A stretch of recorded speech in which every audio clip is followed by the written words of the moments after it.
লোহিত সাগরের রাস্তা ও ফেরাউনের পতন, মুসা আলাইহিসসালামের সেই মহাবিজয়। মিশরের তপ্ত বালু উড়িয়ে হজরত মুসা আলাইহিসসালাম ও তার অনুসারী বনি ইসরায়েলরা অজানার উদ্দেশ্যে ছুটে চলেছেন।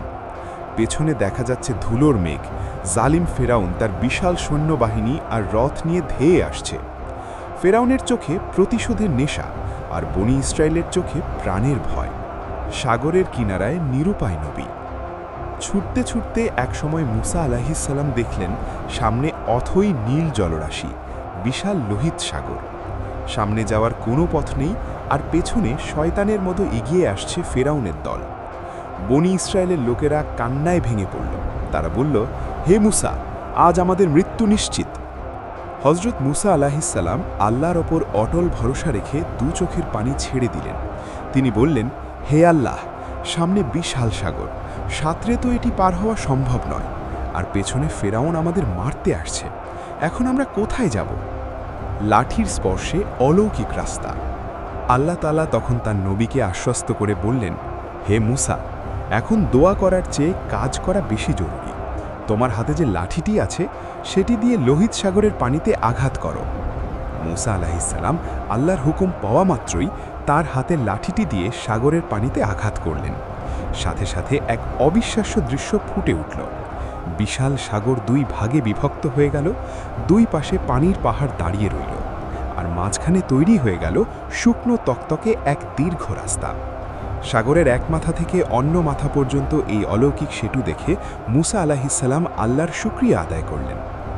মরণ ফাঁদে ফেরাউনের দম্ভ। মুসা আলাইহিসসালাম তার দলবল নিয়ে দ্রুত সেই রাস্তা দিয়ে ওপারে ছুটতে লাগলেন। ফেরাউন যখন সাগরের পাড়ে এসে পৌঁছল, সে দেখল সাগরের মাঝখানে চমৎকার রাস্তা। সে নিজের দম্ভে অন্ধ হয়ে আদেশ দিল, সামনের এই রাস্তা দিয়ে ঢুকে পড়ো, আজ মুসা আর তার দলকে শেষ করে দেব। ফেরাউন তার হাজার হাজার সৈন্য আর ঘোড়া নিয়ে সাগরের মাঝপথে পৌঁছে গেল। তারা যখন মাঝখানে, ঠিক তখনই আল্লাহর হুকুম এলো। আল্লাহ বললেন, মুসা, এবার তোমার লাঠিটি তুলে নাও। মুসা আলাইহিসসালাম লাঠিটি তুলতেই দুই পাশে দাঁড়িয়ে থাকা পাহাড়ের মতো জলরাশি প্রবল বেগে আশ্রে পড়ল। মুহূর্তের মধ্যে সেই রাস্তা বিলীন হয়ে গেল।